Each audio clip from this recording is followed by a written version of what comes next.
live now, dude. So just get ready. No, get ready to bang into the game when we start going, man. You can welcome people as they arrive in the chat, Jimbo. I will. Nice. Nice, man. I'll go over to Godlike and see what threads I can pull up. Good man. Fun. Going live. Hey, everybody. Hey, everybody. Welcome. Yeah? Jimmy, turn the volume down at your end, dude. Yeah. Got it. I got what's going on here. Hang on. Stand by. Got it. Okay. Here we go. Got you covered, go, son. No, I'm still hearing myself, dude. It's your headphones now. Come on, man. It's my headphones now? Yeah, because it's coming right through your mics. Because you're that close. You've got your one of your cans right on your mic. How about now? No, can't hear you. What about now? No, you're just dead too quiet, man. Too quiet? There you go. How about now? Good? That's it. Yeah, perfect, dude. All right. Perfect. So this will be my mark right here. Awesome. Hey, B Silly's in there, Peter Pan's in there, Jules Gilchrist is in there. Awesome. Already in the chat. Yeah, hey everybody, how's it going? It's an impromptu Friday broadcast with Kev Baker. It's not even a broadcast, it's just us chilling out. I'm going to be playing a little bit of Call of Duty, and myself and Jim will be discussing a few stories along the way. But it's Freaky Friday tonight, isn't it? So obviously things will get a bit strange. So we're kind of letting you in behind the scenes. Even though there is no behind the scenes in Freaky Friday, this is about as close as you're ever going to get to behind the scenes. So, Jimmy, I'm going to crack on. I'll kind of get ready to play the first game here. I'm absolutely pathetically rubbish at Call of Duty, but man, oh man, does it help me to unwind. And I know, I'll get called a gamer just because I've got a hobby and things like that, but that's okay. I've got thick skin, Jimmy. Very, very thick skin, man. I know. Well, you got to have thick skin, if you want to put yourself out there on the internet in any kind of way, really. Because, there's always going to be a hater here and there. But the chat room is filling up quick, boy. You better put some more ice in the back bar, Kev. Nice. Get some more beers in there for everybody. Well, this was always the plan, do more streaming, obviously do more kind of simulcasting with shows. I've started to build out the proper set now. Jimmy's had a look at it. It's looking pretty dope. If you subscribe to the channel, if you're new, you're going to see fancy alerts flashing up on the screen. It's going to be really interactive, and by interactive, I mean you're going to have me, Jimmy. I've already got Charlie Robinson, one of our good friends, author of The Octopus of Global Control. He's very keen to come out, hang out on camera. We'll do interviews live here with all of you. Dr. Eric Karlstrom as well. He's another one that's really keen to come on camera. We'll do things live. So I'm obviously still embroiled in I wouldn't even call it a battle with YouTube. It's just there's so many people going through this right now. And I don't want to drone on about that per se. But Jimmy, I have to ask you, man, where were you the day that YouTube almost died? Because the world was freaking out the other night, man. I was watching Uni Rock, and I urge anyone out there, I can't speak highly enough of my brother Uni, Defango, check out his channel as well. He was live streaming, doing his live dive before he goes on the show. And then all of a sudden, right, everything goes down. Chat room was still working, but it was like just one of those static screens. And my first initial fear was, oh my God, they've closed Uni's channel down, or they've put some kind of restriction on it where we won't get to see Uni live streaming anymore. Now, I hung about for 3-4 minutes, and I thought, well, I'll refresh the page, right? Because sometimes that helps. Sometimes the streams come back. You don't know it. So I done that, and that was when I got met with, and everyone I think was getting met with, error 503. Can't get to YouTube. Well, my, oh my, oh my, you should have seen the kind of viral activity that started to unfold over on Twitter. It was hilarious, dude. People were losing their shit. I didn't know all it took was for YouTube to go down, for people to be ready to hit the streets. And I'm not even exaggerating, man, because we had police departments having to, tell people, listen, YouTube's down, our YouTube's down, there's nothing we can do about it. and it was from New Zealand all the way to the US. And it just shows you the times that we're living in, Jimmy, that when our website goes down, people literally didn't know what to do. What's your thoughts on the whole YouTube outage, dude? Well, I thought it was funny, man. I mean, because all these conspiracy theories started to develop. You know, something hit the moon, and the guy put the video up, and so the video was going viral. So YouTube shut down the whole YouTube just to prevent the video from going viral. That was pretty wild, especially since ICANN is doing a server upgrade that's been advertised all over everywhere, and people didn't even latch onto that. They just automatically run with the first thing that comes to the top of their head. That's what I was going to ask you, dude. I mean, me personally, I heard the whole thing about a guy in uniform turning up and all the stuff that was allegedly going on, and YouTube taking down the entire website because they didn't want this news getting out. And for a couple of reasons, that doesn't really make any sense to me personally. Aside from what else was going on with ICANN, but that one theory there, I mean, why wouldn't YouTube just take down the one video, take down the one channel? We know they're very, very good at doing that. They can identify things right away. And to take the whole website down if it was for that reason, surely that would just raise suspicion in the first place. What the hell's going on? And it did, right? And of course, their lack of information in the time it was down added fuel to the kind of conspiratorial fire. Now, would it be more sense or more logical? Doesn't mean it's more truthful, but more logical to say that it could just have been a problem at YouTube. And I was able to get the front page loading up. Okay, my subscriptions weren't there. Trending wasn't there. It looked weird. Couldn't go anywhere from there. And it was Defango was explaining that means literally YouTube wasn't down. It was more kind of a server thing going on. Now, I'm asking you, because you're way, way more clever at these kind of things with the internet than I am. Does it make more sense that it was the moon theory going on, full website pulled, or something internal, servers? Or it could even have been hacked, Jimmy. Well, all I know is if you got something hitting the moon, all of a sudden the server upgrades over at YouTube doesn't seem so important. You know, I mean, it's another distraction in a way. I mean, seriously, when I was looking at the video, it does look like something hits the moon in that guy's video. But here's the thing. Why is some guy filming the moon in the middle of the day, a half moon in the middle of the day, and just happens to catch that, something hitting the moon? That, to me, is weird. You know, and I think at first this whole thing like developed on Reddit first. I think there was a bunch of people on Reddit saying, okay, right. So we've got Reddit, we've got 4chan, we've got 8chan. What are these places known for? LARPing, dude. Right. Yeah. Or whenever QAnon they're known for.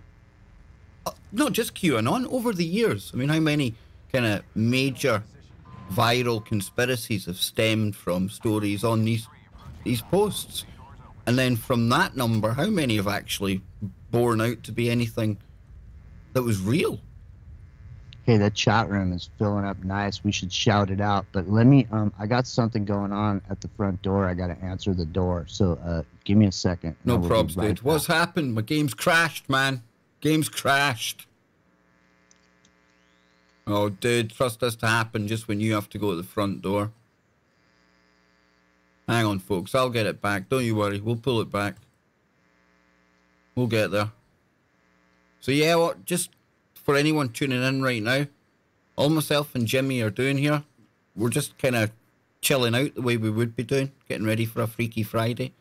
Talking about some of the stuff that's going on in the world right now, obviously, as you do. But, this is more a chilled out stream, folks. This is no kind of big KBS production, anything like that. It's just myself and Jimmy, and hopefully Jimmy hasn't been SWAT teamed or something. Listen, working with Jimmy, you never know what's going to happen. Things get exceedingly crazy really, really quickly.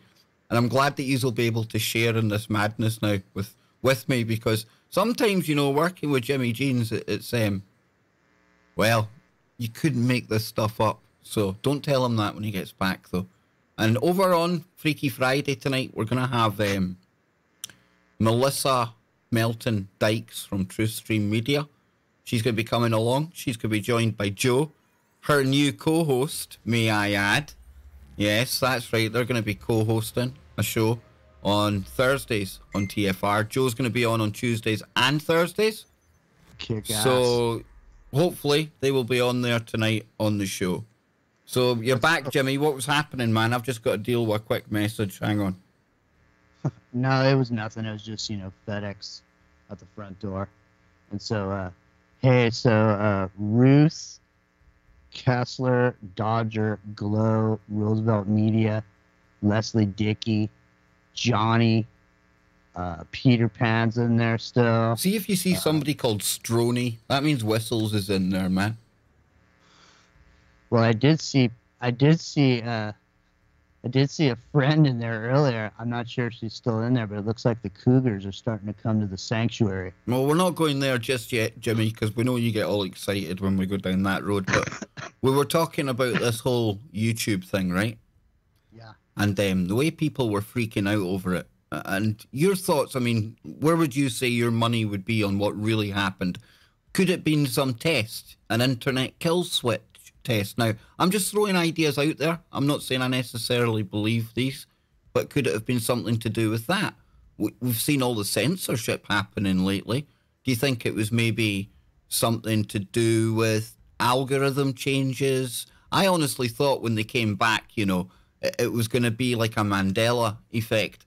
Some of our favorite YouTubers, and I'm not talking about me, I'm talking about even the bigger ones, maybe even Philip DeFranco, those kind of people, because he's in hot water right now over everything. Need to check that out if you don't know what I'm on about. But imagine they all start disappearing. And I know people were worried about that. And you know what? I don't blame them for being concerned about that, Jimmy.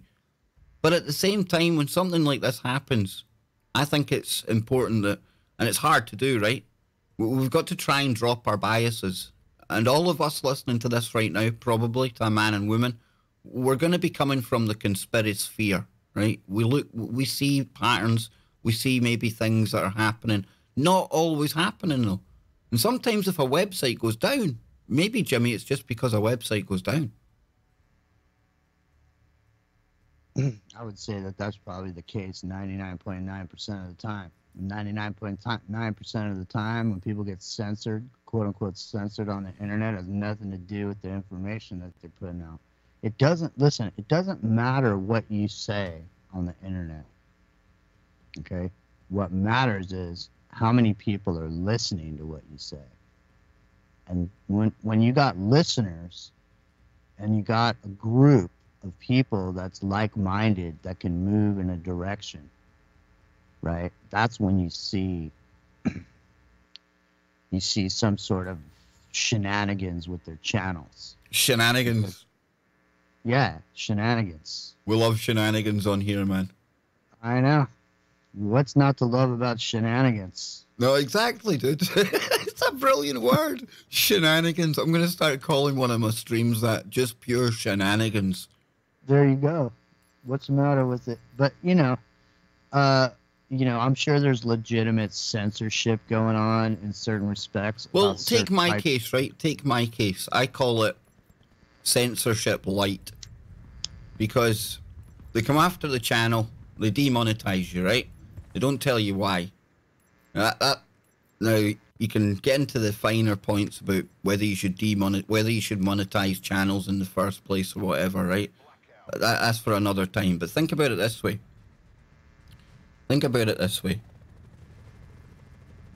They don't necessarily come after your channel and wipe out the videos. They try and make it almost deniable. They can have some deniability about it. Because what they left me and others to do was make a really, really hard decision. Do we keep all of our content on there and run the risk of being never approved for the partnership program again? Or do we start to try and figure out maybe where we went wrong and take the videos down? Now, I'll be criticised forever for the fact I decided, maybe we should take the videos down. Because out of 1,600 videos, I would say, Jimmy, maybe only 100 200 were getting any kind of traffic, let alone regular traffic. But I could have left them up there and run the risk of the channel being gone altogether, because obviously something in that content, and let's face it, we talk about everything on here, man. Everything. All the dodgy topics that you know are going to get you in bother. So, really, it's censorship by proxy. They're making people, and people hate me for saying this, but self-censor. And that's what's happening nowadays. Even conversations online. Because you know there's a chance that you're going to get reported or you're going to trigger somebody. As much as we think we don't do it, self-censoring is happening with everyone, Jim. I agree with you. I mean, the thing is, though, there is a lot of self-censoring in a sense that we don't want to offend anybody. That we want to be able to include everybody in the conversation. I need a freaking yo-ho, I've got a gun. Here we go, Jimmy. Crack on, man. On you go. Yeah, I just want to say, you know, so we want to be able to include everybody in the conversation. So in a sense, some of the self-censoring that we do is more doing it to sort of be more inclusive. But the kind of self-censoring you're talking about is the kind where if you find something out, or you know something that you don't necessarily want to bring it to the table because you think you might lose something over it, you know, the channel. Yep. And I think, you know, okay, yeah, you had to delete a bunch of stuff, right? A bunch of shows off of there. And that, in a sense, on one hand, that's bad. It's horrendous. On the other hand, it's truly horrendous. You're getting rid of a bunch of stuff that maybe, like you're saying, people really weren't interested in, and you get to see what people were interested in and put back the things that are really you've had some real magic moments on your show where this and that just happened to come together. You guys, everybody poured a little bit of something into the test tube, and there was a magic moment and there was a revelation on your show. And that's happened a lot of times, and not every show. But some shows are super magic moments on the Kev Baker experience. And so... Dude. Did you just get killed? Again. I'm the worst at this game. It's not that. Because we're sharing screens, can you just watch the screen on the YouTube? Can I? Yeah, because that'll really save things, man. Yeah, I think so. I don't know how to get out of this screen now. Hang on, I'll stop sharing. There we go. Because that'll help things go faster at this end. It's just lagging out the graphics a little bit, man. Alright. You should still be able to see it on the proper one. I don't need to see it. But what I can do is reduce this Skype screen so I can see the chat ski. Yes. Yeah, so it's changing times, man. And I know they're almost trying to sanitize what YouTube used to be, and what it's going to be 6 months from now. I love YouTube. I really do. I would miss it if I stopped YouTubing. I've been doing it for years now, do you know what I mean? But I really don't think their business model long term is geared up for people like us. This isn't the way that they envisage the future. And you can go back to when this whole psychological operation of when we started hearing about that term fake news. It's all part of the same thing. It's all part of the same agenda. And we got the internet for a good while, you know. We woke a lot of people up. But now it's time for it to be kind of switched around, and it's going to be a system of control. That sounds a bit heavy, a bit scary, stuff like that. Not meant to be. But we can see, if you look at the Chinese model, that's the way the internet's going. Absolutely sanitized. You only see what they want you to see. And everything you do online, everything you do in life, it's going to be put into the form of data, and it's going to be used. It's going to be put on your file, whatever they want to use it for. Call it social credit scoring, call it what you want. This is the way the world's going, and the net, the way it used to be, Jimbo, I'm sure, you know, with VPNs and darknet and clever coders out there, we'll still get, you know, our information, but it's not going to be the way it was. And I know I'm not the first person to say this. I'm nothing clever, but anyone can see that happening now. Well, I'm going to go dig this up, but there's there's a guy there's a guy that invented the original internet, and now he's coming out with a whole new thing because he doesn't like the way things are going. And I can't think of the guy's name off the top of my head right now, just because I've got a lot of stuff on my mind.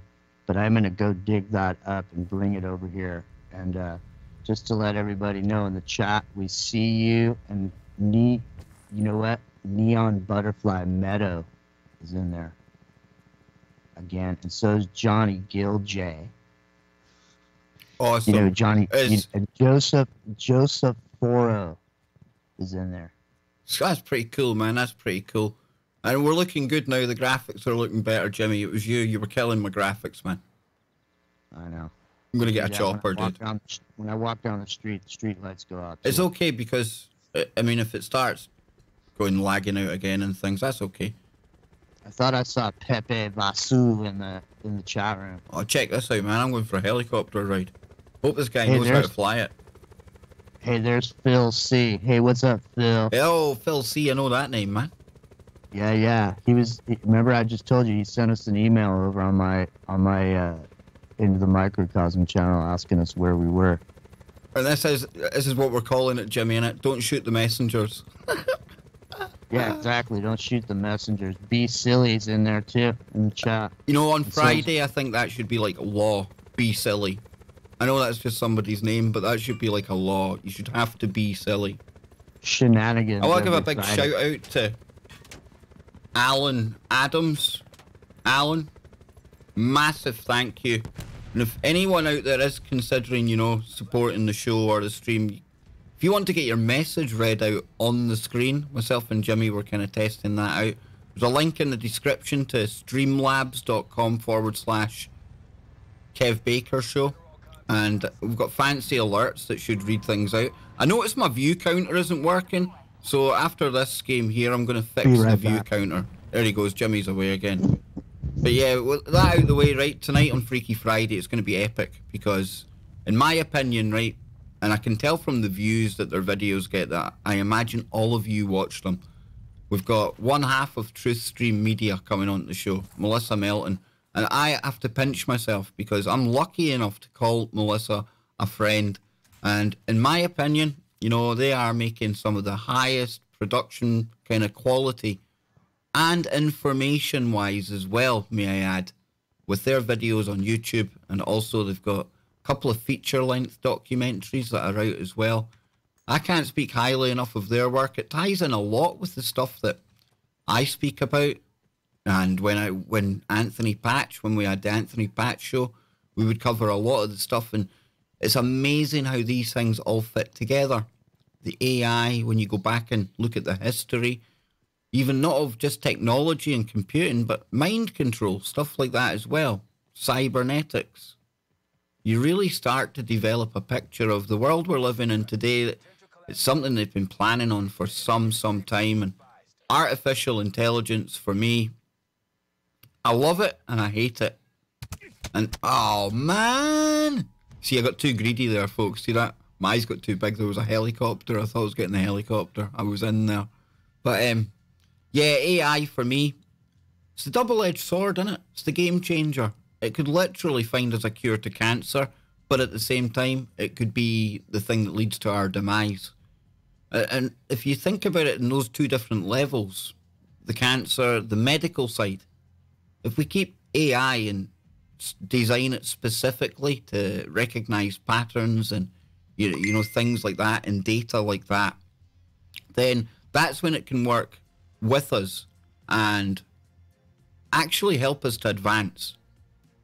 Whereas you go to the next level where you have an AI and you just let it run wild.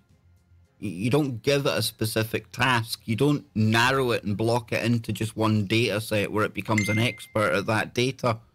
So what you actually have to appreciate, and I still don't think, you know, I know all of the people listening to this will appreciate it, but there's different levels of the AI. And that's why sometimes it'll sound weird when I say it's pure cool, because I do find some of the technology cool, the way they go about it. It's amazing. But that's more of me speaking towards the stuff that could help us and be that paradigm changer. as opposed to the big, scary, monstrous Terminator scenario that we see in so many films. And the horrible thing is that that scenario is real. It's a real possibility. But at the same time, so is a kumbaya moment. But if you let an AI wild on the internet, right, looking at all the stuff that's on there, how's it going to turn out? What way is it going to model us? How is it going to view us? I'm not saying think about us, but what's it going to make of us from all the data that we've left online? Because that's going to determine how the AI will turn out. You could look at it really, really in a more kind of really basic sense. Is it more good stuff on the internet, or is there more bad stuff outweighing the good? Because whichever way that falls, there's a good chance your AI is going to fall in that bias. If there's more good information out there, chances are it's going to be good. Whereas if it's more dark stuff out there, more evil, more violent, you get where I'm going with that. Now, me personally, if I had to put a figure on good versus bad content on the internet, unfortunately, you'd probably have to think that the bad's going to outweigh the good. And if that's the case in this hypothetical scenario, and you let that AI go wild, an AI that can create its own AI agents to do specific tasks and roles and everything else, and it's just totally organic. You don't put parameters on it. It just does what it does. That's where I think you could run into problems. But is that Jimmy Jeans I see back with us, man? Yeah, I'm here, man. Everything okay at your end, Jimbo? Yeah, it's my cell phone coming in, going off. I'm expecting a call, so I had to see what it was. But I think you're right, man. I mean, 100%. You reckon? Yeah, I think so, man. But the thing is like this. I did a show recently. It was called Looking for the Devil. No, it was called Searching for the Devil. And basically the premise of the show was that you're going to find whatever it is you look for. So, you know, you want to find faults in your partner, then every single thing they do, you're going to see the fault in it. You know, you want to find the devil, you'll find the devil everywhere you look. You want to look for evil, you'll find it. You want to see the negativity, you'll find it. You think your girlfriend's cheating on you, you'll find it. You know, because you never ask the question unless you want to get the answer. You know what I mean? I learned that in my life. You know, I mean, you ask the question and somebody gives you the answer, and it might not be the one you want to hear, and that's a drag sometimes.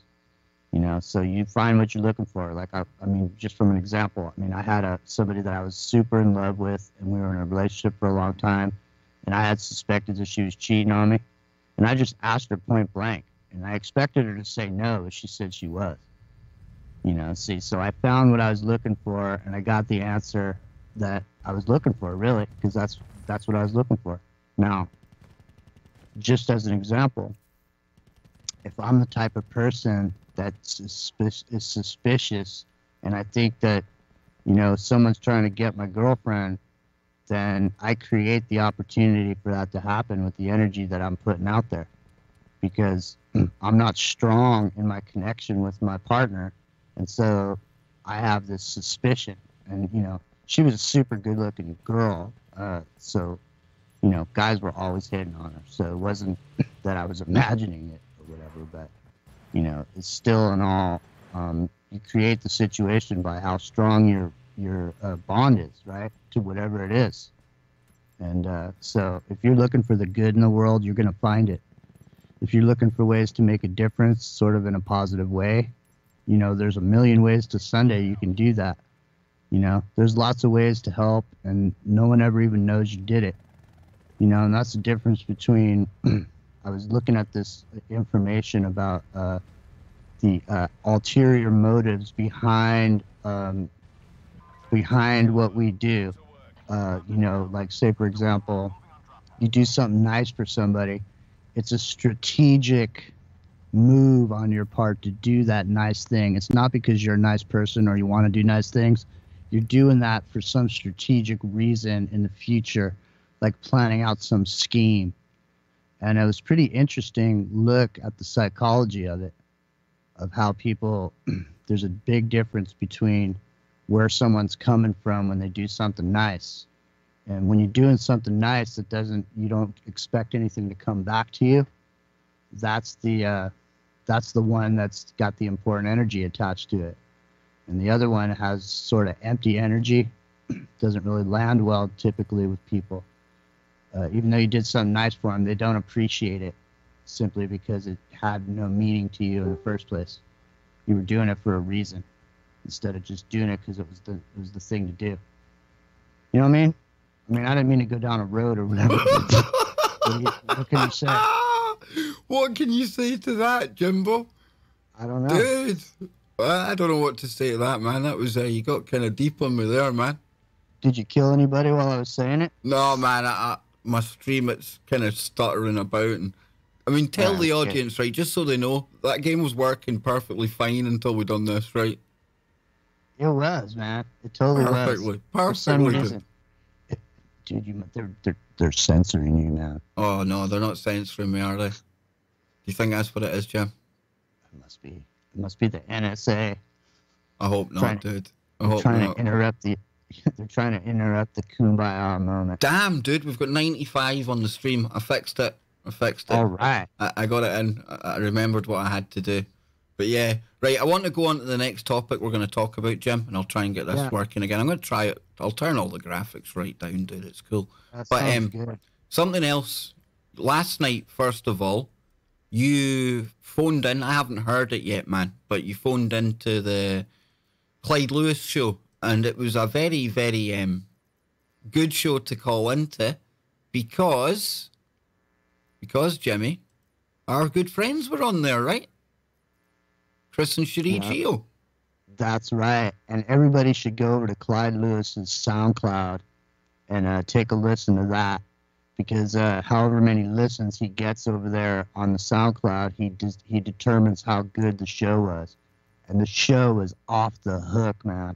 I mean, it was so great. And Chris and Cherie, I mean, they just kicked ass on there. And they were on, because, see, Clyde's got a 5-hour show. And out of that 5 hours, 3 of those hours are on terrestrial radio stations through Premier Broadcasting across the whole United States.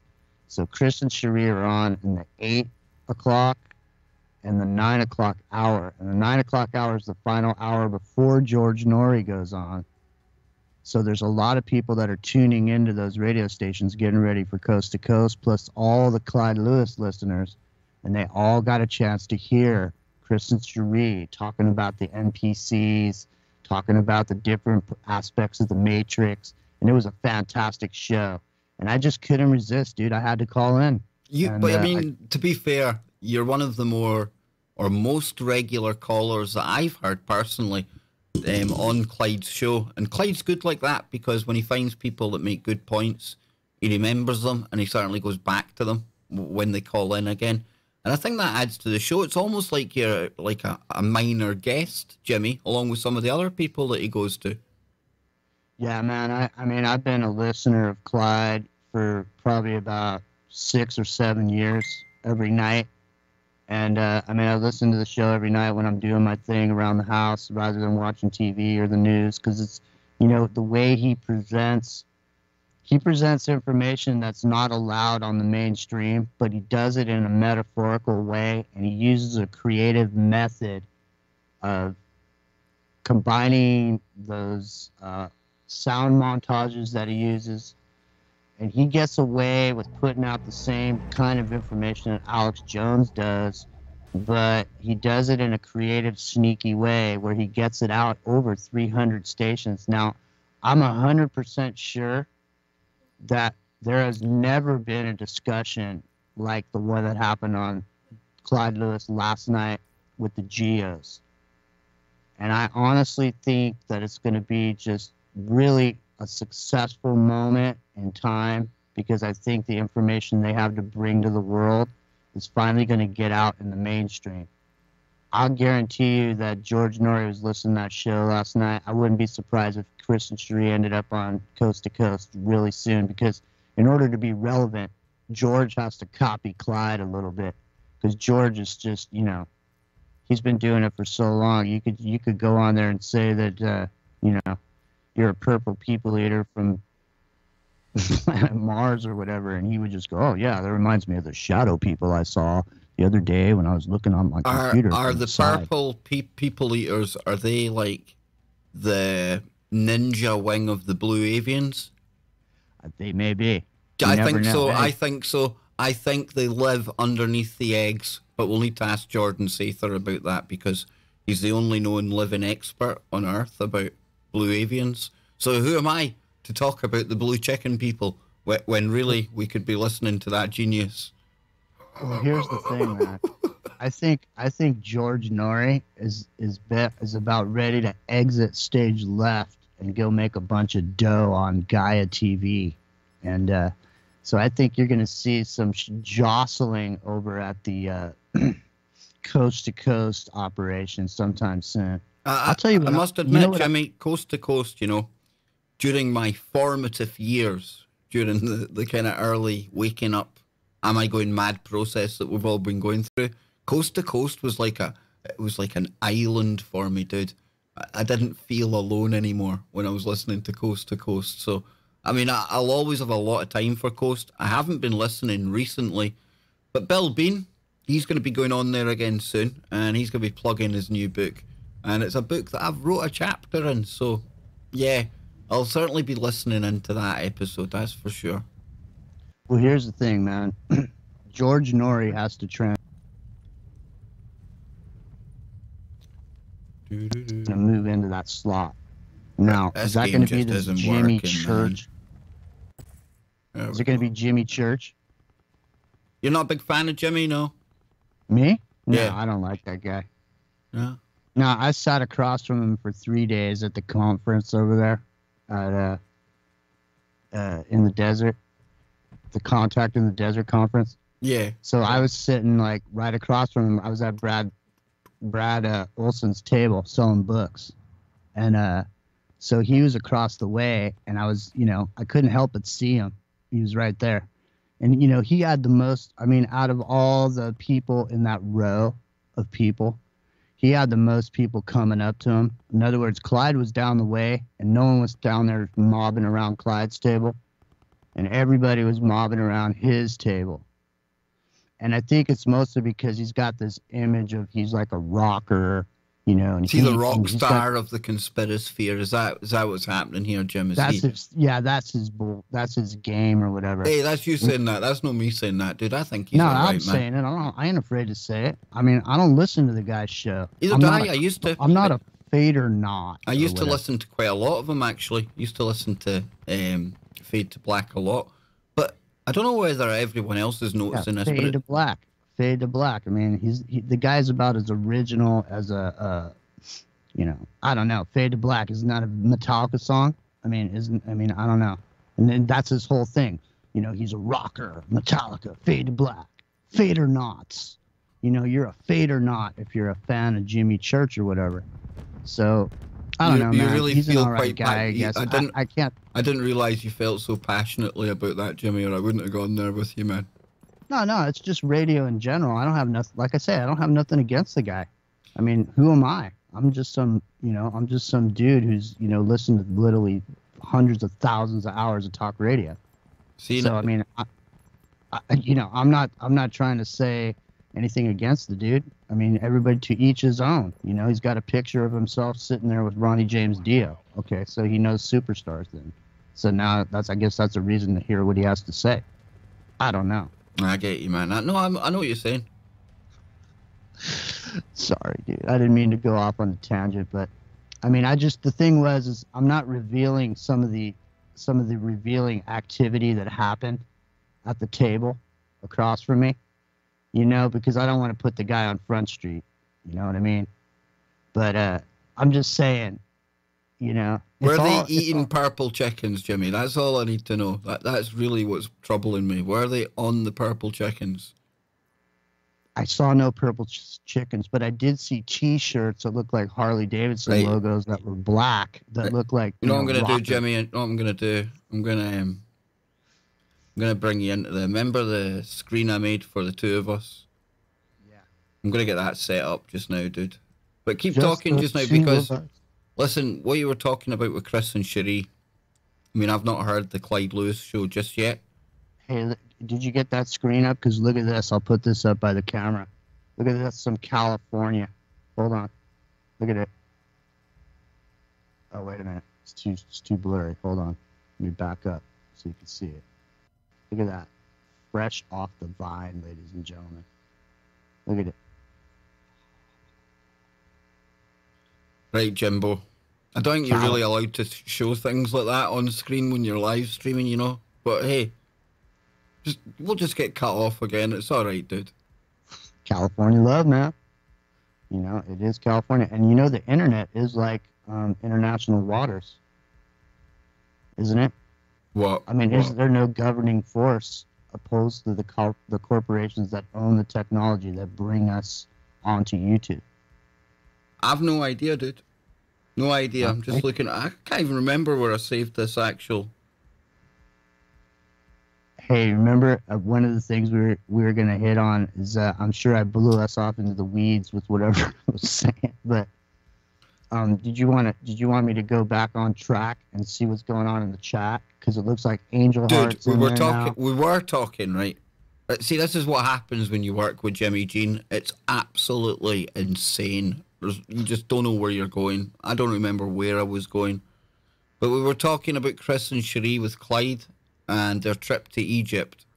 And you you told me before the show that tying in with all this NPC talk and everything else is clones. And you're thinking a lot about the clones lately. Then it's Friday, it's freaky. So come on, give us your inside scoop on the clones, Jimmy. Well, what's interesting is about 9 months ago, I found this thing, which was these organic robotoids, and it was robotoids. It was this doctor that put forward this this thing that the Russians had developed this thing called organic robotoids, and consciousness could be holographically implanted in them, and that they were just like people, except for they had to be kept in cold environments, and they lasted for a period of time, and then they had to be, you had to make a new one. And so I found that in and of itself interesting. But then recently, like in the last couple of months, I've noticed this big thing catching on fire on the internet, which is celebrities, Illuminati celebrities being turned into clones.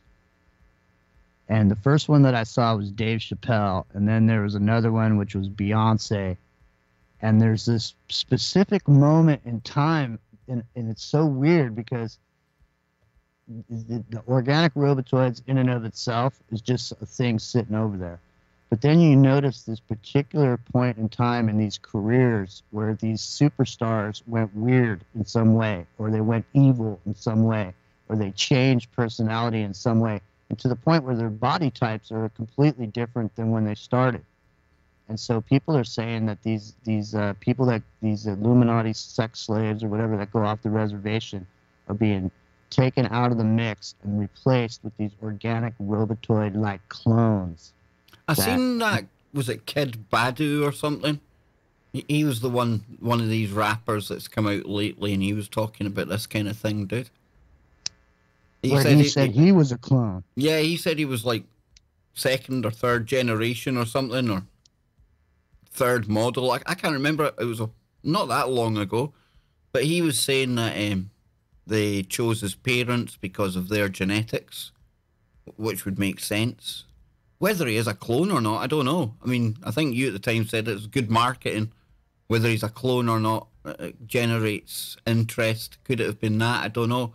But when you add it to all the other talk of cloning that's going on, I mean, I've even had people saying to me about Elon Musk.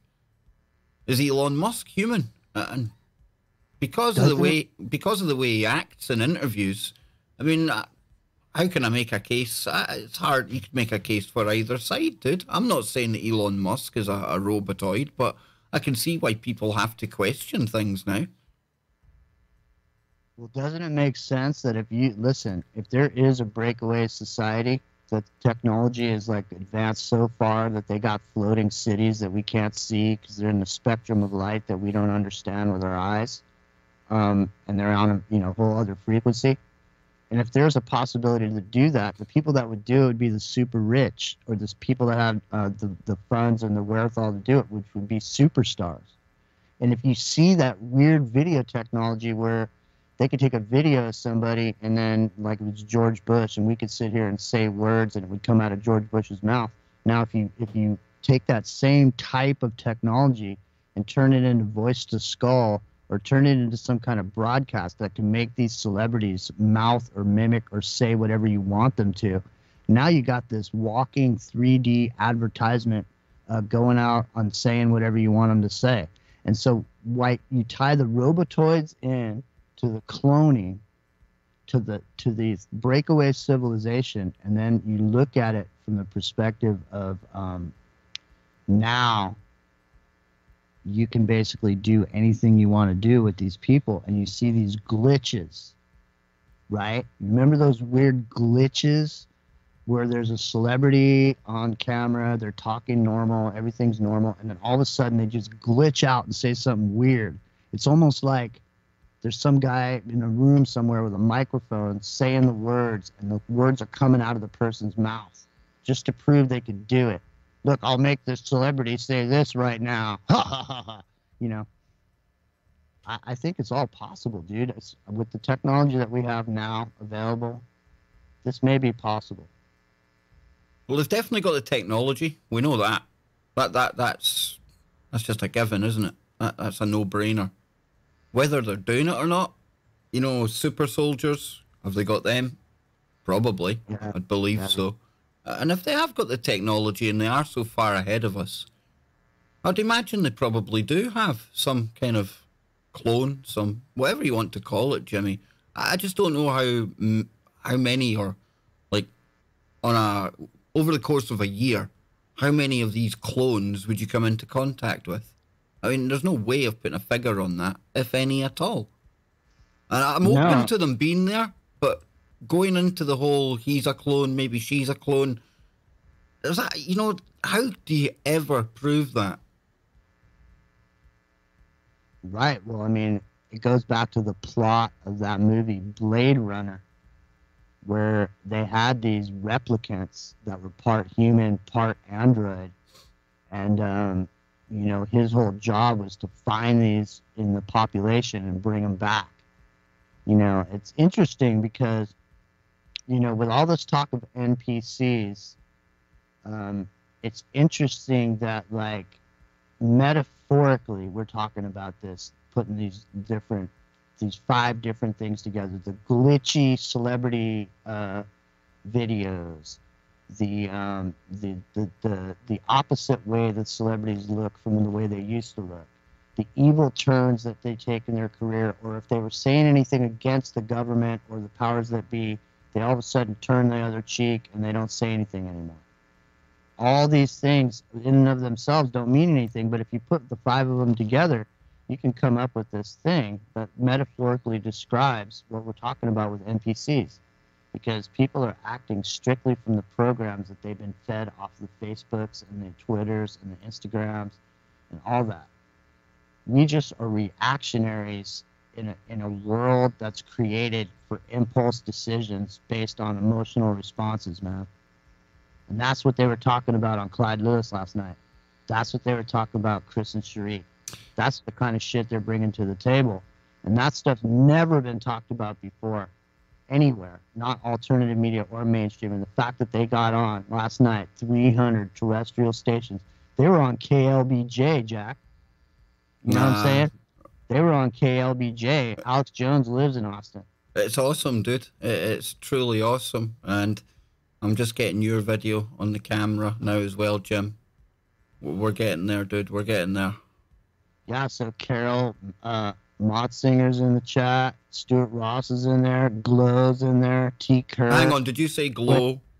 Yeah, Glow. Right. For anyone out there who doesn't know Glow, that's a YouTube channel. Definitely recommend. Highly recommend. So, please, please, please check them out. And great to see you here, Glow. Absolutely fantastic. I'm just trying to get Jimmy on screen, and then you'll be able to see us both, folks. There we go. Nearly there, Jimbo. Oh, looking cool, so you are, man. Looking really, really cool. All right. Well, I don't. There we go. There we go. We're both on screen now, dude. We're jamming. And it looks like you've got a feather in your cap, which is kind of cool. Yeah, that's an owl feather I found when I was living up in Oregon. Excellent. There's a couple of them. But no, Freaky Friday tonight, cloning, that's definitely a topic we can get into on there. Absolutely. And when I do the gaming, folks, I've done a test myself. I'll just do the gaming myself, I think. I'll not have anyone else on Skype. That way I can keep Skype closed and just keep everything to a bare minimum, because when I do the gaming with just the game on and the stream, it works absolutely fine. But myself and Jimmy are here now. We can talk to you like this for 5-10 minutes before we get going. And yeah, Freaky... Flo Better's in there saying, what about me? Susan LaFawn's in there, and she says she loves your show, Mr. Kev Baker. So... Well, you see Kev Baker, when you see Kev Baker like this with the hoodie and that on, this is the hoodie for going out so I don't get the cold air in my lungs and stuff, but this is me just chilling out. This is it. This is as real as it gets, folks. But the Kev you see now, Kev you get on the show. Kev you get on the show, Kev you get on YouTube. It's just who I am. And from time to time, you'll see me busting Jimmy's balls, but he loves that. He's kind of kinky like that. And I do like to crack my whip from time to time. And there he is, the man with a hat. Jimmy's got the hats. And we even set up a little stream last night, didn't we, Jim, where we can get Johnny Whistles, the two of you on camera at the same time, just to dispel all of these myths that you are some kind of cloned, kind of robotoid copy of Whistles. Yeah, I mean, we can dispel those rumors, but I think the time's coming soon where you're going to be broadcasting video. I'm getting a message. Kev. I think you're going to be broadcasting live video soon. So I think I'll wear the top hat the very first time you broadcast live video simulcast. You going for the top hat look, dude? I will wear the top hat for your first live broadcast. I think that sounds pretty cool. I'm getting called by my better half, the brains behind the operation. So give me 2 seconds, Jimmy. Go on, give some of those people a shout out. Let them know how they can support the show, and we'll get into some. We'll look at some headlines in a minute. Just give me 2 secs, right? Yeah. So Tony Phillips 33. Hey, what's going on? Just saying howdy. Yeah. So obviously you can support Kev over on Patreon if you want.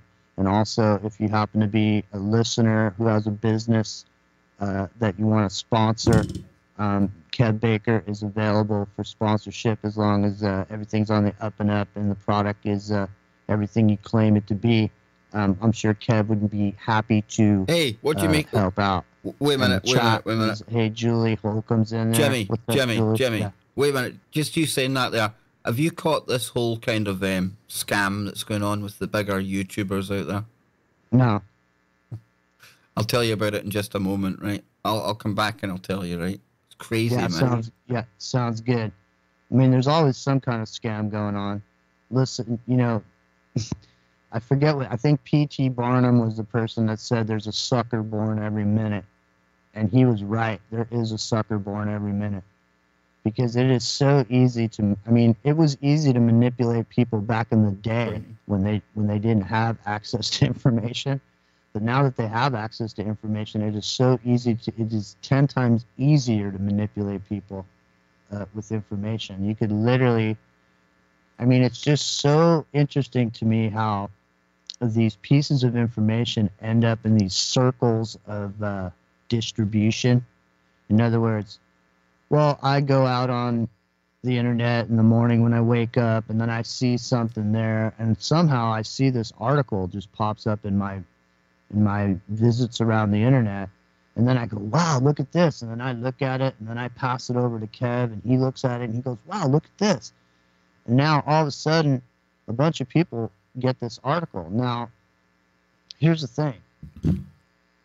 How did that article end up in my sphere of influence? In other words, once they figure out who I am and what I'm doing and this and that, it's easy to determine how they can use me and have me do the free legwork, word of mouth, with whatever promotion they put out there. They could put a story out there. I mean, why did somebody all of a sudden find this CIA document that, we just all of a sudden found? I mean, is it getting out there by accident? Think about it, Jimmy, right? Think about it. I often say now, oh, I've moved you away. There you are. I often say, right, and it's to my mum usually, this is a good example. We can definitely prove this one, I've said to her often, my Facebook looks entirely different from your Facebook. And everyone's Facebook will look entirely different to somebody else's, even if you've got hundreds of the same contacts, because the algorithm has tailored your newsfeed for you. It knows your needs. It knows your desires. It knows. Unirock just dropped in the chat too. Unirock, the Unirock. Now, Uni. Looks like it. Well, man, how do you take a bow on air? You should really. I should have some kind of fireworks and shit going off, dude. Yeah, you should. In fact, Jimmy, I think I might even have fireworks. I don't know though. I don't know, dude, because it was Unirock who inspired me to start the live streaming in the first place. And Uni, you're gonna have to tell me to get the right settings for Call of Duty. It works fine when I'm on myself, but the minute I've got Skype hooked in there with it, man, it just goes horribly wrong. Horribly wrong. So, yeah, big shout out to Unirock. Check him out over on Twitter. That way you can keep up to date with all of his updates when he's going live. Sometimes he's on Periscope. And he was the man that guided me through the YouTube outage, dude. I don't know what I would have done without my Unirock. People, I would have freaked out if it wasn't for Uni. But I was talking about scams on the internet, and it's thanks to Uni I know about this one, dude. I've been trying to look for sponsors, and I've got to be so careful, because even the biggest YouTubers out there, they're in scam land. They are. For months, we were seeing stories about how all these YouTubers were getting depressed and stuff like this, and it's thanks to Uni I even know about this. And then all of a sudden, after all of them getting depressed and, people feeling sorry for them, Jimbo, guess what? They all come across, miraculously at the same time, this new app called BetterHelp. And BetterHelp is a app that basically offers to cut down on health costs in the US, right? You get a shrink, you get a psychologist at half the price, dude. But you just have to sign up for this really lucrative, kind of expensive data plan with the actual app. And these YouTubers are making like $200 a referral, Jimmy. Now, color me suspicious, right? But they all kind of get depressed and talking about how hard things are. And then all of a sudden, miraculously, they just happen to get sponsored by the one thing that can cure them. Come on, dude. It stinks. It stinks to high heaven. And that's why, I'm glad I follow Uni, because I'd have been oblivious to this kind of thing. You know me. I'd become absolutely scunnered. I was finished with YouTube, man. It's toxic, and there's still corners of it that are toxic. But when I first found him, and I first found UniRach and all the ones over there, I swear to God, dude, it was like a breath of fresh air, man. I know. Well, like I was saying while you were gone, the great guy that invented the circus and the circus sideshow, his motto was, there's a sucker born every minute. And he's right? I mean, we were saying while you were gone that it's so easy to manipulate people electronically now. Even though, like you were saying, where does this random piece of information come from that you suddenly come aware of? Like, where does it materialize? People are always saying when there's an interruption in their technology, they're saying the NSA is interrupting them. But I say the NSA doesn't interrupt. The NSA influences by using the seductive character or the seductive information that you're looking for on the internet. It's like everybody's got their thing that they do. Everybody's got their thing that they're into. For example, I'll just throw this out there. One of the things I'm into is I like the hollow earth theory. I'm just throwing that on the screen, dude, in tribute, like paying homage to Uni Rock. Hey, Uni Rock. Yeah, hey, what's going on? He just said hi to me, too. Hey, Uni, what's good? He absolutely loves his psychedelics. And his haters say that his psychedelics are mind-controlling people, dude. So maybe we'll get called mind controllers as well now. Well, Stare at the spiral. Ooh, tune into the Kev Baker Show. It's called sigil magic. You know, here's the thing. You know, remember that guy Pete Santilli? Oh yeah. Okay. Well, there was a point in time where he went from low tech to high tech. And when he went to high tech, he had these patterns going around on his computers, and everybody accused him of, because he was the one that brought up how Alex Jones was using sigil magic and all that stuff behind his thing, like Fox News. So Fox News uses sigil magic, Alex Jones uses sigil magic, and so he brought it up, and then people started accusing him of doing it. It's so funny, dude. I mean, it just never ends. You know, the last part. Hey, but that's what happens in the conspiracy sphere sometimes, right? And this is no derogatory kind of comment or anything else, but we automatically have intuitive, inquisitive minds, right? And we like to dig. We like to go where most people wouldn't even look. They're quite happy taking the mainstream narrative or the government answer for everything, right? But we like to look, and we all love a good conspiracy. We do, or we wouldn't be here right now. But that in itself comes with a danger, you know, because there's an old saying, and it goes something like, you know, keep your mind open, but not to the point where your brain falls out.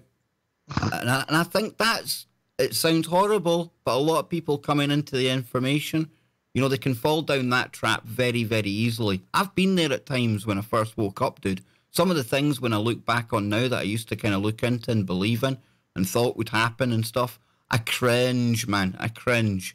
But if I hadn't gone through those episodes that didn't come to light or things I was totally wrong about, then maybe I wouldn't be where I am today. Maybe I wouldn't look at things as critically as I do today. So there is a learning experience that you can gain from that, but it's just when you go all in and you think everything's fake, everything's got to be a conspiracy, you're not even open to the fact that some things do happen. And I know that false flags and all the rest of that crap happen, Jimmy, but not everything has a bunch of creepy people behind the curtain organising it. You know, some shit is random. No, I'm with you there too. I mean, I've gone through the whole path. I started off listening to Alex Jones in the beginning, like way back when, before he was big, before the Obama deception, before Terror Storm. I mean, I was kind of started listening to him like 9/11 Road to Tyranny. I was listening to his show on the internet. And it was before he got big. It was before he got this influx through these money bombs, these anonymous money bombs, where he built his operation that we see today. But I went through the whole gambit. You know, I went through the whole... Do you know what I think of when you say money bomb? I think of one of these Wall Street cats going Tonto and going full suicide bomber. Honestly, money bomb. Yeah, I know, me too. I mean, it was a full suicide bomber on the alternative media when that happened, because, see, now all of a sudden, we don't know where the money came from, but money influxed into the operation at that point and changed the whole face and nature of his broadcasts. It went from him being on the air, exposing stuff, to him having a whole team of people working there. But you see, this is where we have to make it clear for the audience, because we're definitely on two separate sides of the aisle here, aren't we? Because I can see the kind of errors and gaps in some of the stuff that InfoWars don't cover, but I'll always love them, dude. And I know I take criticism for that, but just so people know, you're on the opposite side of the aisle, right? I mean, you used to be a listener, but you kind of, whereas I still listen, you just absolutely, you can see through it all, right? And that doesn't make either of us right or wrong, Jim. Well, see, the thing is, when I look at him, I tried to put it as nicely as I could for you, dude. I tried to set it up nicely for you, where you don't have to pull the knife out and blow him up entirely, man. Come on. No, I mean, just the way I see it now, I see it differently, just because, I mean, I look at him from a business standpoint. I'm impressed with his ability. I'm impressed with what he's done and what he's built from nothing, from an idea that he had, and where he's gone with it and how successful he's gotten with it. That's all well and good. But where I have to draw the line on it is I don't like the altar of negativity, because I'm of the mind that the more popular he gets with the delivery of the information and selective delivery of information, information that points negatively towards the future, unless you act now to buy that storable food or whatever. And the thing about it is that we're creating reality. We've talked about it a million times to Sunday on Freaky Friday on your show. You've talked about it for years before you met me. Richard Allen Miller talks about it. Everybody talks about creating reality. So the more people you got focusing in on the altar of negativity, looking at the future, thinking it's going to be 1984, thinking it's going to be Brave New World, then that's the reality that we create. And not only that, it goes back to what we were saying earlier about finding what you're looking for. Because if you want to go out there and look, at the point that you find out that every single thing you're eating is poisonous to you, how can you eat anything after that? So at some point, you got to ignore what you know, because you got to realize that nothing we're going to do is going to change getting that poison out of the food. And if you enjoy a piece of cheesecake or you like something, you might as well just go ahead and eat it. If you like the filthy, rot that comes out of fast food, you might as well go ahead and eat it, because stopping eating that and not stopping eating all the rest of it is not going to save you. Just like if you you don't like smart meters, yeah, go through all the hassle and pay the extra money and get it taken off your house. But every other house around you has one. You're still getting blasted with the same signal. You're still getting everything that you were to get before, except for you stood up and said, I don't want a smart meter. That's it. You didn't change anything. You didn't stop it from moving forward. It's just, at what point do we got to take this information in, Kev, and then turn around and have to ignore it, because we got to live in the world that we're in. That's why I look at it like, people say this is defeatist, but I look at it as how we improvise, adapt, and overcome. And the system's here. The system's always going to be here. And with these NPCs that help to solidify both real and illusionary systems like democracy and all the other things we're up against, it's always going to be that way. It's going to have different flavors over different ages. It's going to have different names, different colors attached to it. But there's always going to be them at the top and us underneath. There's always going to be these characters that question nothing, go to vote all the time, and help to maintain the way it is, right? So what can we do? Well, we can't go off planet just yet, as much as I would love to. And if the blue avians are out there and they want to take me off planet, that's perfectly good. I'll eat 100 eggs just so I can maybe turn into a blue avian, and I'll go. So aside from getting off the planet, what do we do? Well, all we can do is form little communities, both online and, more importantly, locally. Because it's all good and well, and as much as I love Jimmy and all of you people out there, if an EMP went off tomorrow and we were sent back into something before electricity and all the rest of it, the only people I would have are the people physically around me. And that's why it's great to think globally and do things like myself and Jimmy are doing, and we're all doing here at YouTube right now and on TFR and everywhere else you go, all this networking we do digitally. But never lose sight of the fact that the most important connections come at home first, family, and then just a nice little strong community around you. Now you might think, well, Kev sounds like he's sorted for the apocalypse. He's got it all sussed, right? No, I don't. No, I don't. I can count on my hand probably the amount of people I trust nowadays. And even then, I'm being generous. And I'm sure for most of you out there as well, it's like that. That's who we are. That's the joys of being one of these player characters. Because we've got that little voice in our head. And we went over that on the show last night, and that was utterly fascinating. How there are different ways that we think, and it's still alien to me, Jimmy. It's alien to me that people, most people, if you go by that study, don't have that little voice. That little internal dialogue that goes on. And that seems really strange to me because I've had that voice all my life. You know that you look up at the stars when you're younger and you're thinking, well, is this what it's all about? You know, imagine looking up at the stars and just seeing lights, not questioning any of it, not having any kind of thought process about it. And then take that further out into everything, just going through life, just being, without thinking about what's happening, what you're going through, where you're going, where do we come from. That's why we're different. And that's why I believe, you know, that's how we've all woken up. That voice within us. Now, was it the voice that woke us up, or was it something bigger out there in a quantum field? Was it urging the voice to wake us up? That's when you can get real metaphysical and real woo about stuff. Because if they're tapping into all these demonic entities and all the rest of the stuff we talk about, let's just call it dark, because demonic just makes people think of Christianity again, but this transcends all religions, dude. It's evil stuff if they're tapping into it. We know magic's real, so if all that stuff's real and they're tapping into that, then there's got to be some good kind of energy out there, some good juju as well. Surely the good juju could be waking us up right now, but only for those with the voice to hear it, right?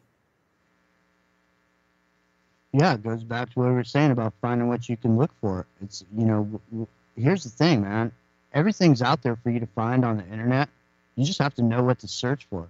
It's like if you go search chemtrails. That was the first clue I got that QAnon was absolute bollocks. People were going absolutely crazy about something called Project Mockingbird. I'm thinking to myself, Project Mockingbird? They've made movies about this kind of thing, man. This isn't anything new. And the fact that it became clear it was always stuff that was always on the internet anyway, Jimmy. And it was really the kind of stuff that when you're first waking up would make you go, oh my word, wow, that kind of stuff. That's what raised the flag for me at the start. Totally raised the flag, man. Well, what I was going to say is, have you ever been without tech? You were talking about an EMP. Have you ever been without technology, without the internet recently? Because I noticed that I rely a lot on the internet to call up information, and because I get lazy. Changing the way we think, dude. It's changing the way we think. Right. So you'll see where I'm going with this, right? So it's changing the way we think. It's also taking away a lot of people's ability to hear that inner voice because they're getting lazy and they're letting their inner voice become the internet. What the internet tells them is their inner voice. It becomes the voice to skull technology and takes over the lazy brains of the soft-headed consumers that are just, you know, clicking away, buying stuff left and right. You know, FedEx is going back and forth. UPS is going around the world. You know, everything's just moving. You know, people are just clicking, consuming. You know what I mean? It's all a fucking program. Period. There's not a doubt in my mind, man. So, would you think then it's all a program? Are we in a simulation to that end? I don't think so, because I'm not a. There's two ways of thinking. There's the dualistic, and then there's the one. And in order for this to be a simulation, it would be dualistic. There'd have to be this simulation, and then there would have to be a reality that exists outside this, that's created the simulation. And then you get into this chain of the chicken or the egg, because each time there's a reality that created this creation, then what reality created that reality? Yeah, it's the Russian dolls, dude. It's the Russian dolls, because even if you were to be, you know, like those big fairground things where the claw comes down and picks up, even if somebody came into the simulation and clawed you out of it, and you stood there with the scientists with their coats on and everything else, and they're going, right, there's how it goes, that's how it works. Well, who's to say you're not stood in another simulation at that point?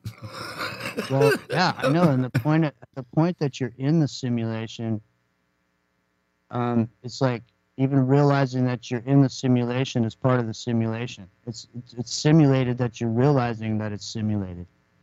It's not even. It's like a hall of mirrors. It's all these reflections. Today's live stream was sponsored by the word simulation. It's true though, man. It is true.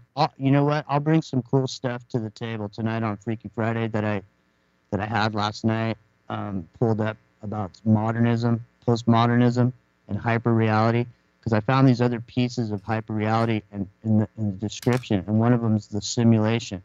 And they talk about these specific writers from France that came up with this whole deconstructionism. And you can literally, if you go on Wikipedia and type in postmodernism and click on the thing that says deconstructionism and read the titles of each one of those chapters, you're going to see that they are following that postmodernism thing to a T. I mean, it is the whole LGBT thing is in there. This whole, I mean, it is literally mind-blowing. And the thing is it's not like some secret documents, whatever, you got to pay $19.95. You know what I mean? You can just go look up postmodernism. You could take postmodernism as a class in college, and there's a bunch of people taking it, and that you can see that that philosophy is at work. It's at play in society right now. How do you control, Kev, seriously, how do you control all the people on this planet? Without beating them to death with sticks, without having like a cop on, you know, on every corner with a billy club getting ready to hit you. How there's only one way to do it, and that's through the media. That's through the culture, the pumping of this information out. It's like I say, I call them perception architects. Yeah, exactly. Because they aim at that 74% of the population that aren't going to question them. And then from there, that 74% of the population... I gotta go. I'll be right back. Okay. Is enough for them to then basically form a common consensus. And in that consensus, all of a sudden, quickly, becomes reality. But it's not necessarily true. It's a perceived reality. That's why they put out the crap on the mainstream media. And we're not telling you anything new out there. Absolutely not. Look at Jimmy's set. Has Jimmy not got the best, coolest set ever, man? There's like things hanging off his mic. It looks like maybe his mic's hanging off some kind of hammock or something. I have no idea what's going on there, dude. But yeah, absolutely quality. But, you know, back to this whole NPC and the non-player characters and player characters. It's something I've heard of before. Don't get me wrong, this isn't entirely kind of come my way recently, but it just seems to me that over the past couple of weeks, especially with Chris and Cherie being on the show, Chris Everard, a few of the other kind of new videos I've been watching from channels I don't really tend to watch. And I'm not sure enough yet to recommend them. I've not really gone through their channel in depth. So it's not like Glow or Roosevelt or Johnny Supertramp. Check him out as well. You've got JoelBot5 and of course Unirock and Defango. You know, I'm not at the level yet where I'd say, go and watch this channel. I might start sharing channels with you, but only once I've really, really vetted them and maybe give them a couple of videos just to prove themselves, because we can see how things go wrong big time. You know, YouTubers, they start out best of intentions, and then before you know it, they fall down some of the rabbit holes, or shall we call it scam holes. And I've seen somebody in the chat room saying, is that Jimmy Jean's Santa suit sitting on the chair? When it's turned inside out, it looks like a sheep. So I don't know whether it's a Santa suit. I don't know if it's a sheep. I don't know what it is, but we can certainly bust his balls about it because it's funny. There he is, talking about busting his balls, man. Jimmy, we're just trying to work out, right, whether you're Santa Claus, because that looks like Santa's jacket on your chair, or whether you've, like, skinned a sheep. No, that's my velvet. Oh, wait a minute. Something happened to me. You've gone quieter, dude. You busted my balls, man. I'm well. Oh, walk near myself, dude. Oh, Sir, you need I to turn me can't down. myself anymore. Yeah. That's why I turned myself off. That's why. So, okay, is it Santa's jacket, or is it like? That's my velvet king's robe. Oh God, have you got like a throne, man? I am. I'm sitting on my throne as we speak. Do you have a groom of the stool? Do you have somebody come along and give you one up, one down, and one to polish? No, sir. No? No, definitely not. I do not. I do not have that going on, Kev. But what we were talking about was this. This. What were we talking about? I don't know, but We're talking about Freaky Friday coming up in about what 4 hours Pacific. yeah, man, it's cool though. It's cool because I used to have the big marathon on a Friday. Used to have 2 hours with the Anthony Pat show and then roll into Freaky Friday. And, you know, the information is really, really important stuff. And I had to really give 2 hours of hard concentration before going on to Freaky Friday. And sometimes, you know, I just didn't feel up to it. And as much as I miss working with Mr. Patch on the Friday, I do really feel all the better for having 3 good hours where I can give 3 of my best hours of woo. Just without that, you know, 5 hours is a long time. It might seem short, but now he's going to bring out, Jimmy, you can't show that in Scotland, dude. Anything over 6 inches and I'll get the jail, man. I'm joking, man. I'm only showing 6 inches, but there's another 3. No. Now, what is it, dude? This. That looks like something my ancestors would have used to scare away the Romans. Look at this. Right? What is it, dude? This is a very special sword, man. What does it do? Does it slay trolls? Are you taking it to Freaky Friday? Did you steal it? Did you beat a Wookiee over the head for it? Where did the sword come from, man? I'll bring it with me tonight. No, because if Melissa Melton sees you turning up with that hat and a sword, she'll rightly run away. I'd run away if I seen you. Don't put feathers in your hat for Freaky Friday, dude. This sword has a carved handle with Carlos of Spain stepping on dead bodies with the sword poking into their stomachs, and he's got a flag that he's raising up over the top of a mountain. Whoa, that's a bit sinister, man. It's antique, and I found this sword. I was at a flea market, and I bought this. I found it. I dug it out of the back of this guy's pickup truck. And I paid $10 for it. Come on, dude. You were meant to say you fought with a dragon or some Nephilim came out of a cave somewhere or something. Come on, dude. That sword deserves a better story than that. No. See, the thing is, it's just like the genie's lamp. I pulled it out from behind of this old rusty pickup truck. See, you're the only dude I know that I could actually realistically picture with a genie's lamp.